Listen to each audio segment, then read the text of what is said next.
Trak kompaniyasi juda ham volatile biznes hisoblanadi. Fixed xarajatimiz juda ham katta.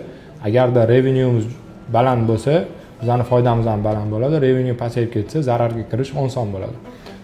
Bu narsadan nima aytib bermoqchiman? Yaqinda bizda bitta case bo'ldi. Penske telefon qildi. Penske bu Amerikada katta kompaniya, nomer 1 kompaniya, deyarli traklarni rent lizga beradigan. Bizga aytayotdiki, shopperlarning biza qo'ygan trakdagi batareykalarni alishtirib olib kelyapti. Biz yangi batareyka qo'yib chiqarib olganmiz, eski bilan qaytib kelyapti deyapti.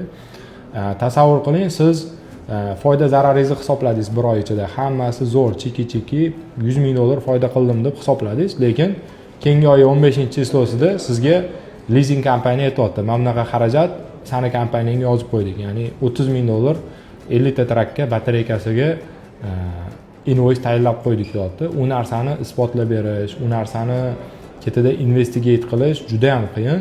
Shuning uchun trak kompaniyalari juda ham riski hisoblanadi. Kutilmagan xarajatlar to'satdan kelib qolishi mumkin yoki bo'lmasam shunaqa holatlar ham bo'lgan. Bizda shopperlar ishga kelgan, 2-3 oy ishlagan, 2-3 oydan keyin ketgan. Ketgandan keyin bizga страховой agentlarimiz chiqyapti.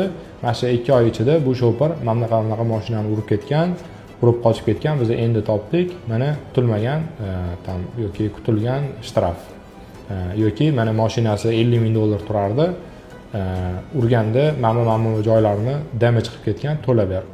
Hamma faktlari bor qo'lida va biz endi u shopperdan na ola olamiz, u ishdan bo'shab ketgan, na страховкаdan ola olamiz. Uje страховка ham o'tib ketgan vaqtda, claim qiladigan vaqtda. Shuning uchun kutilmagan xarajatlar juda ham ko'p bo'ladi. Ko'pchilik tashqaridan ko'radi, bizani trak kompaniyasi bor deb 200-300 ta trak boshqarishyapti deb. Oson emas. Даже raqamlarda boshqarsangiz ham juda ham qiyin biznes.